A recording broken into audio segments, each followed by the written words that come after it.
Hi, everyone. Welcome. If you haven't heard my voice all day today, I'm RJ. I run a creator management company called 16th, and I'm here with John Liu, who we're going to talk about and get to know throughout this conversation. And at the end, if we have some time, we'll do some Q&A. And if we do Q&A, if you guys can shift up as much as possible, and I'll run and I'll get the mics to everybody the way that they need to. So, John, first off, tell me about your career with creators specifically, and what are you doing right now in this moment? Sure. I started in the creator space. As you know, MrBeast is a large creator, one of the biggest. MrBeast a couple of years ago, has been starting to expand his enterprise, and part of that enterprise was, doing financial services startups for creators. And so I joined that, and then I learned all about the creator world, on how creators have been lacking in terms of like getting help in their business operations, their finances. And so we created a startup to help creators with that. When I was there, one of the benefits of working for a financial services company, you get to see which creators are doing extremely well. And after that role, I ended up working with a creator called Chikin Chow. Chikin Chow is now at like 100 million subscribers. A juggernaut. Yeah. Great team to work with. At that point, a lot of creators at the 50 to 100 million subscriber level have been looking for a lot more management. A lot of creators realize like, hey, I want to make content. I don't want to deal with all these business operations, performance management. And so they would hire somebody like me to come in and help. After Chikin Chow, I now work for Zhong. Zhong is a family and kids creator. We have around 70 million subscribers on YouTube, around 90 million subscribers across the board. And so as CEO of Zhong, I work to manage the daily performance of our crew. We have around 250 hires, most of them contractors. So that's more of the tactical side. And on the strategic side, I work to figure out where our business should be investing next in terms of like partnerships and business development. So you were in the financial services side before this, on the banking side before this. What intrigued you about creators once you started working with them that's continued since that time? The major theme that, and I'm going to mention this a couple times, is that I do feel like creators are a very disruptive force in a good way. One example is Feastables by MrBeast is, within the first 3 years of operating, they hit 9 figures in revenue. And so I wanted to be a force within that change. And I've been able to do that. And so that's kind of like the key thing that intrigues me is that we command a lot of views. So Zong, we do around 500 million views a month. And so when we direct those views in any direction, a lot of things change. Brands get more sales, certain things get more awareness. And so I think, again, what intrigues me is how powerful we are in terms of like being able to disrupt whatever we put our attention to. Now, when you're working with these large creators, what is your day-to-day life like right now? I know every day is probably incredibly different. I'm assuming because you're here, your inbox is like filled with Yes. emergencies and non-emergencies and things that you're doing that are less timely. So like, what is the day-to-day life like right now? And do you ever sleep? I do sleep a lot, which is great. Good. Sleep is good. I do think, people think people do think that there's a little bit of a misnomer of smaller creators versus larger creators. We still have the same issues that many smaller creators have, which is how do we develop and nurture talent? You're going to often hear creators like, oh, like I just can't get the editor perfect for me, or I can't get a producer that's just right. So like, I think a lot of the day to day is in the tactics of like how to nurture a great culture that fosters innovation. So specifically, for example, like how do we get our scriptwriter to innovate more, have more trending topics, or how do we get the DP to plan more exciting shots? So that's more of like on the tactical day-to-day stuff. And then in terms of like visionary and strategy, it's more of like, how can we expand the Zong brand beyond what we're currently doing? So how do we get into consumer products? How do we do like an original TV show, which we're in the process of doing? How do we expand ourselves to different countries? How do we syndicate ourselves to different platforms? So that's more on the strategic side that I work on. So it's really 50% is like daily, like operations management, and 50% is like strategy and business development. Now, I've worked on both sides of this when I was at Paramount or Disney ABC and those sorts of companies. And we work together too. And we work together, which is fun too, Right. which we'll get to in a little bit. But I've worked at media companies. You talk about 250 employees. You talk about what you're trying to build. Creators are media companies. They're not even mini media companies. They are media companies. So what traits do you see in creators that transform themselves from being a personality, being a creator, to being a media company? And what does that transition look like once they do it? I think the biggest thing that I see in terms of creators versus creators who sort of become media companies is that there's definitely a distinction between, there's a certain creator who does not want to deal with people.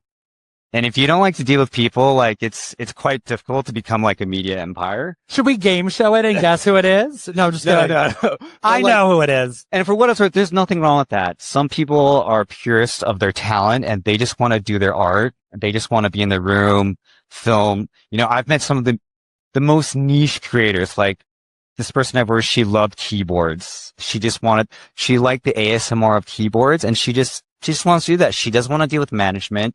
She's not trying to take over the world. And you know, that's great too. And so the creators of the traits that you do see of creators who do want to become big is, they kind of have like a chip on their shoulder. And it was kind of like what Mari in our previous panel said, which was like, in some ways there is an imposter syndrome. Even for us at our size, we're like, why can't we be like MrBeast size? You know, what's next? How do we become like the next biggest, you know, Warner Brothers studio? You know, how do we just having that burning desire and burning ambition to be like a big mogul like empire is like one of the key traits that you really need, because managing a large company is a lot of work and there's a lot of politics, and you need a certain chip on your shoulder, I believe, to like really push through all that like work. I think one of the things that people don't realize is when people think content creator, they think kind of one thing. It's kind of like a monolith. And the comparison that I make all the time is my cousin is an actress. She considers herself an actress. She lives on the west side of Michigan. She does her community theater productions and she loves it. And that's the peak of what she's doing. Then there are friends of mine who get booked in specific commercials or TV shows or movies. They have an agent and a manager and they do that sort of thing. And then there are the Meryl Streeps of the world, and all of them are considered actors, content creators. Everybody doesn't have to want to be a media company. Yes. Everyone doesn't have to want to have a manager. Everyone doesn't have to need to make a salary that they can live off of. They can do it because they enjoy it. Yeah. And I think that's a huge difference. And I don't think people think about that with content creators. They just think, oh, they need to be the next MrBeast. They need to be the next song. They need to do this. And it doesn't have to be that for them. And they can live a lovely life. Yeah. It's your life. You know, you got to do what you want to do. Now, I have this question and I'm always curious people's answers because I was on the traditional media side working with content creators, everyone from the MrBeasts and the Zhongs down to micro influencers for different campaigns. Do large creators need media companies right now, or can they do it on their own, or is it both? I'd love to hear your answer on this topic. I do think that, large traditional media companies at a certain point do need content creators. And because of one thing, every single dollar that we earn is a dollar that would have traditionally been earned by, traditional media companies. Mm-hmm. We have created incredible communities that will follow us to wherever we go. And so at some point, you know, for example, Netflix has very deep pockets. Many studios many platforms have deep pockets. So at some point, I do feel, and it has begun happening already, is that I do think they're going to start to acquire our IP and sort of move us over into like, for example, Netflix. And they have very deep pockets. So I would not be surprised if they start to like push us in that direction. For what it's worth, there's also going to be creators who are kind of creating their own studio. So we are kind of considered like a mini studio, but again, I just wouldn't be surprised because they have very deep pockets, and I just wouldn't be surprised that they would be able to acquire lots of us. But do you think the bigger creators need to do those deals, or no? I think at a certain point, like it's really hard. So it's like, would you be enticed if somebody gave you a big check? And it's like, some people would say no, but some people really like to control their own IP and their own destiny. But you also have to realize that a lot of creators are in terms of like financial stability, like they're doing really well. So I do believe that some creators will resist the temptation and just be like, hey, I can do this on my own. And then if you had to bet 5 years from now, and this is a popular question on every panel in the past like 3 years, as traditional and as creator borrows more and more from each other. In 5 years, do you think that big media companies are going to be leveraging creators in different ways than they're doing right now? Oh, I definitely think it's starting. I think we're going to see a more advanced state of what we currently are doing. We have a lot of inbound interest from studios, from creator interest, but we're partly just part of the first wave of creators that are doing our own original series. I just think 5 years from now, you're going to see a lot more original series from content creators on things like Netflix, Hulu, Disney Plus. And I just think the lines between content creator and traditional media is going to be incredibly blurred 5 years from now. 100%. And I actually think it's a good time to talk about like the way that we worked together before, which was when I was on the Paramount side, we would run massive creator programs, put creators in front of and behind the camera. Kids' Choice Awards was a huge moment for our audiences. So starting with the 25th anniversary of SpongeBob, we had 350 creators come. We had 3 creators make these massive tributes to SpongeBob. And then the year after, we had Zhong obviously build when we were doing something very different. You were on the receiving end of that. I was on the side making the offer. What intrigued you about doing something like that? Because it is a lot of time. Yeah. It is a lot of effort. And, what were you guys thinking on your end when the opportunity came and what excited you about it? So when we look at brand partnerships, the main thing we first as a general principle, what we always operate is like, is this going to be good content? Is this good fit for our community? We would only do something if it's good for the community. And the one thing that we always think about when we work with the brand is like, is this a good mix? So for context, Zong is like a family and kids creator. And so working with Nickelodeon at the Kids' Choice Awards is like an obvious, like clean combo of we should work with this brand because, it's a good fit for, our brand and it, brings more awareness to us as well as like Nickelodeon. So good fit is the answer. Great. I love it. I'll take it. It was a good one. So Zong, you mentioned kids and family. That is a crowded space, whether it's YouTube, whether it's Disney, whether it's Nickelodeon that is still making specific things and has a notable brand. How do you differentiate yourself being in that very, very crowded space? I think and it's going to sound a bit cliche, but again, I think we have a relentless focus on our community. How can we constantly create better content for our community? It almost feels like every week we kind of live in like a state of regret. We would look at so after each YouTube video is published, we can see incredibly detailed analytics of where users dropped off, in terms of like what percentage users clicked through, our thumbnails. And so every single week we pour immense amount of time saying, we let this dialogue drag on too long.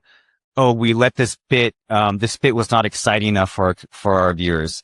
And so what we believe is like our number one biggest differentiator is definitely just like our relentless obsession with creating great content for our community.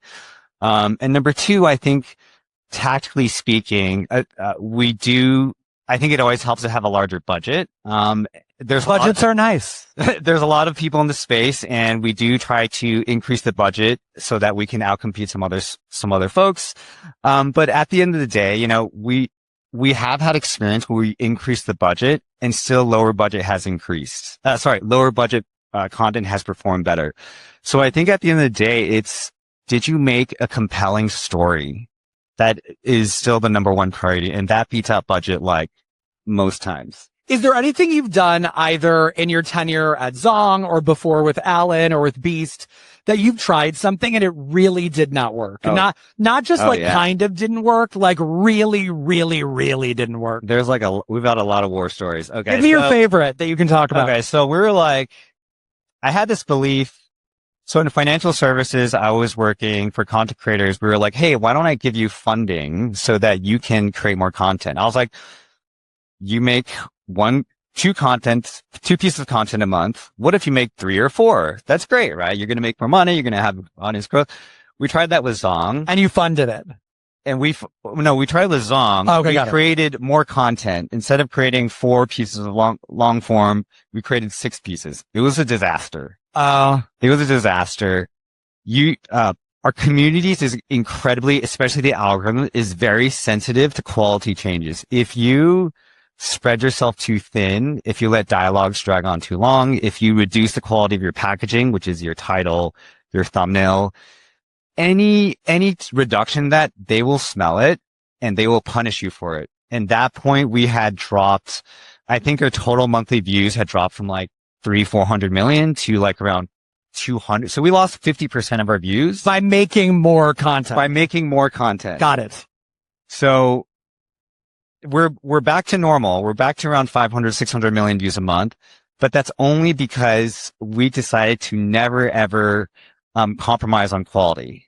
That was an extremely expensive mistake. Losing 50% of views was disastrous. So I guess it just goes to show that people keep saying the algorithm is there's a lot of scrutiny in the algorithm and you have to make very high quality content. 100%. Then on the flip side, what is something that you've done as an operator that has made such a meaningful contribution to the creator that you were working for at the time that you're like, oh, it either garners a ton of money, it was a different business that we got into, or a change that you made across the board? What's something like that just made max impact for you?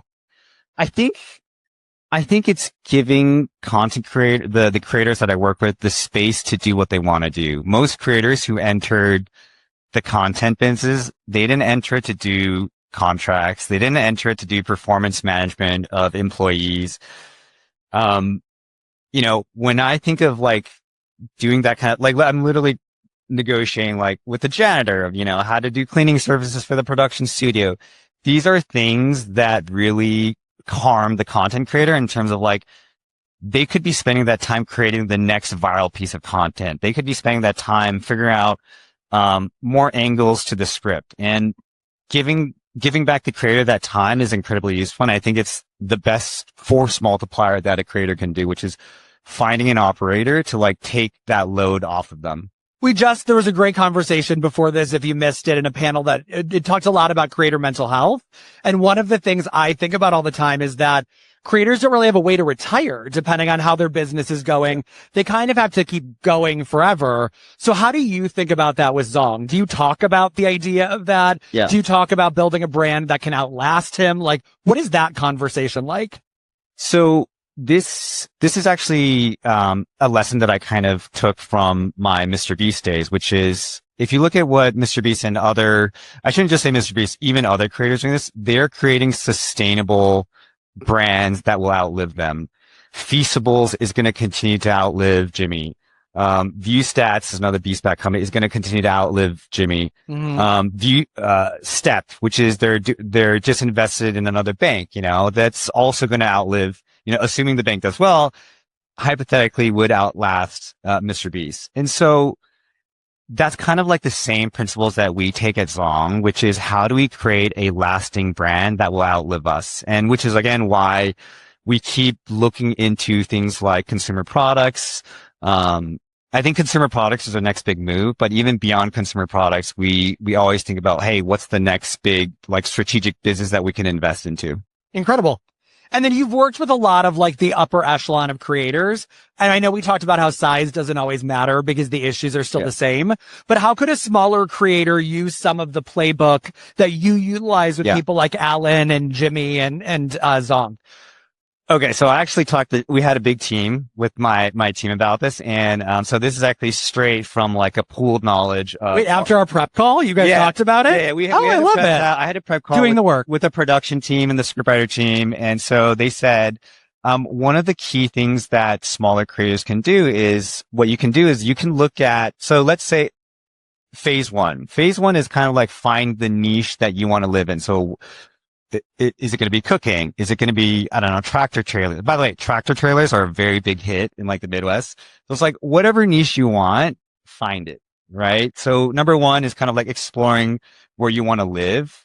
And then phase two is finding the top creators within that niche and really studying them to like the bolts. So for example, what their posting cadence is, what their packaging look like, their titles, how long the videos are, the structure of their videos. So for example, is it a hook? Is there a twist? How many twists are there? And so the best thing you could do as a creator starting out is to sort of be inspired by the best creators in your niche, because at least you can start to perform at that level, as opposed to, and even though you're just starting out, you can gain a lot just by learning and sort of in some ways mirroring, but obviously not copying, being inspired, by the top creators in your niche. And just by continuing the cadence of what they're literally, if they're posting 3 times a week, you post 3 times a week. Just by sort of following along that cadence, you'd be shocked at how well you can perform. Well, because they're following like best practices, which is really interesting. But it's shocking to me how many creators, specifically with thumbnails, it drives me crazy when I go to somebody's page and see like a really bad banner and not great thumbnails or no thumbnails, graphics or anything at all. I don't want to click on their content. It's crazy to me how many people do not study the people that have done this the best. Yeah. I think another creator said it the best. YouTube is an opt-in platform. It's not like when you're on TikTok. If you're on TikTok, you don't really opt into what you see other than, maybe your subscribers or what you follow. But when you're flipping on TikTok, you're kind of being served content, right? On YouTube, it's opt in.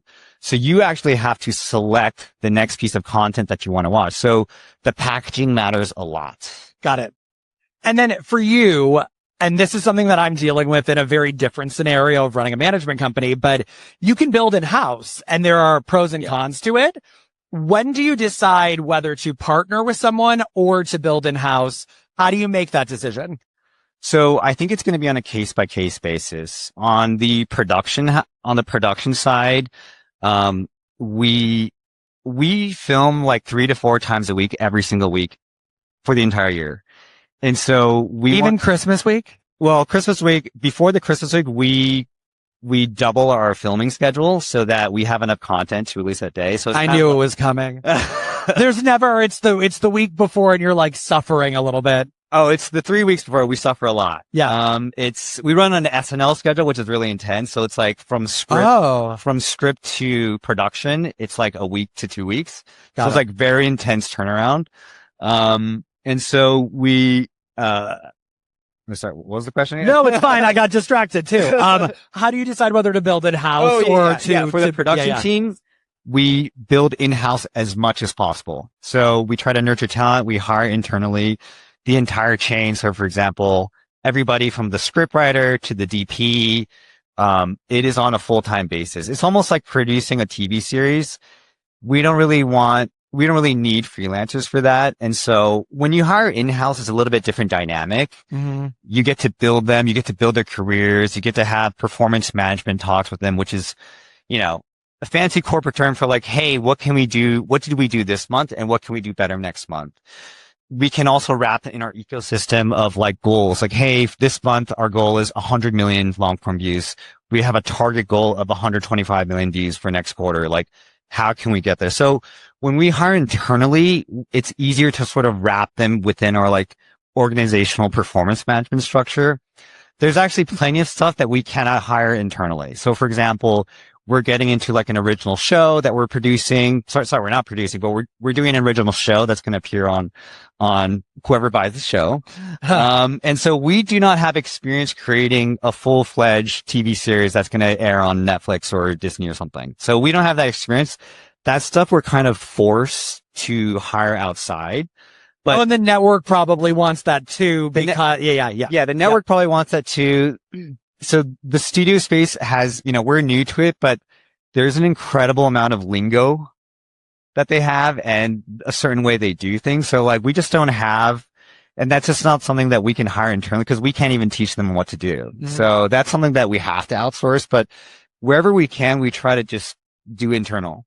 And then for you, you've already had such an incredible career and it seems like you figured out the right time to move on. Yeah. So like for you, how do you decide and know the moment's done? And separately, you can apply that towards even things with Zong that you're working on. When do you know how to move on a project or something that's not working? Like, do you follow your gut? Is it a big discussion? Sure. Is it you and Zong talking about it? Like, what is that process of moving on, like both for you personally and also at work? So in terms of working with Zong, I kind of take this. So for about a decade, I work in like tech startups. And so one of the principles that I pull from there, which is most of the times decisions just need to be made quickly, and speed of execution matters more than anything. And so we're very happy to take, so for example, for going from 4 to 6 videos tanked our revenue and our views. It's something we tried, we learned, but that hit only occurred for maybe like a quarter, and then we rebounded the next quarter, but we learned an incredible lesson. And we're actually about to go back to 6 videos a month and 6 long form videos a month. But now it's only because we executed and learned so quickly that we feel much more confident in doing that in this time around. So the difference now is the quality is going to stay the same, and you figured out how to execute it first before when you were making 6 videos and the quality was not the same. We learned how to scale our team, our production. And so it's more of like speed of execution is incredibly important. I feel like a lot of times, a lot of teams, they get analysis paralysis. You're going to learn much faster just by going out there and failing and making a fool of yourself. Like, just speed of execution is everything in my view. Amazing. And then there in the types of positions that you're in, that I'm in, like these sorts of positions, there's wins that you have, obviously, but like, there's always something or a million things that you can be doing in the moment. Yeah. So how do you consider success? Like, what are the moments where you feel successful?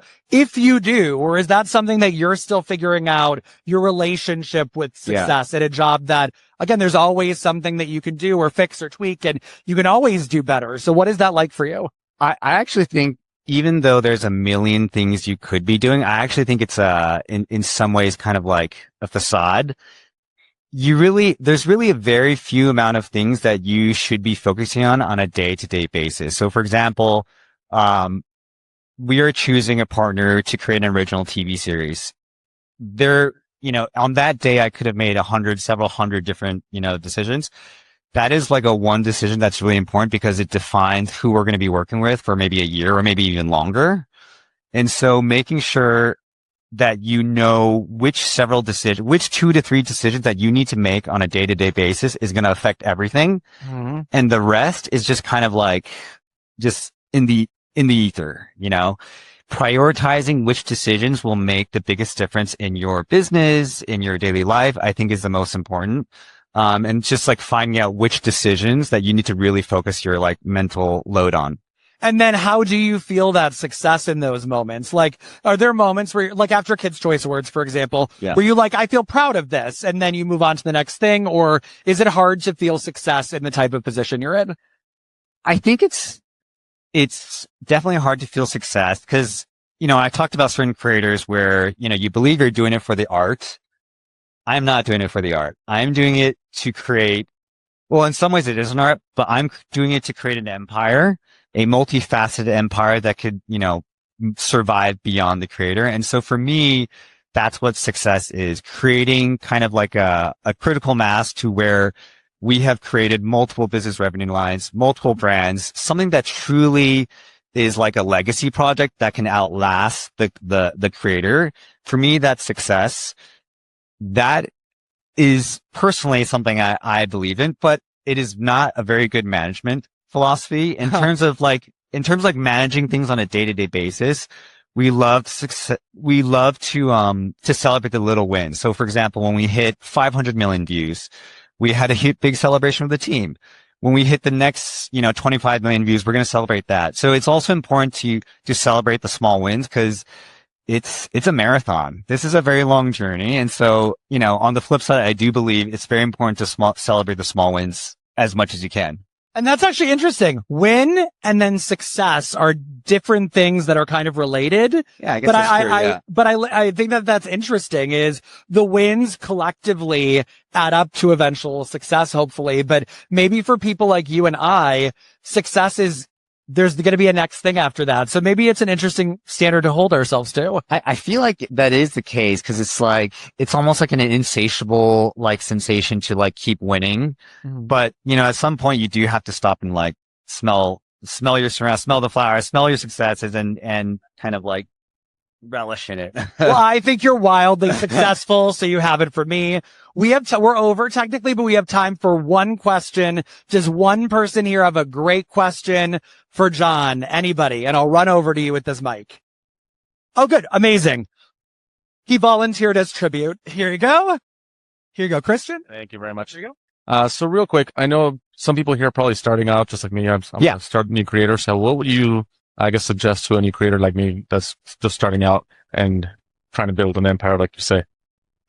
I would say, it's some of what I said earlier in terms of like, finding your niche and really figuring out what you want to play in. So whether that's, you know, a personal pet desire you have, and then really figuring out that top creator in your segment and really mimicking, the tactics that they use. I think a lot of creators sort of underestimate, how nuanced YouTube long form is. And one of the other strategies that I didn't mention earlier is short form is a lot easier to start. Alan Chikin Chow, Zhong are both creators that are, their origins were actually from the short space. Alan at that time, he spent only one day. So Alan is a large family, kids and content. He now has 100 million subscribers. He started just by dedicating one day a week to doing like 5 to 6 shorts. That's it. And just by doing that on a consistent basis, and it's really cheap. It's just you and you can get a bunch of your friends to do a bunch of shorts together and just like keep going at it.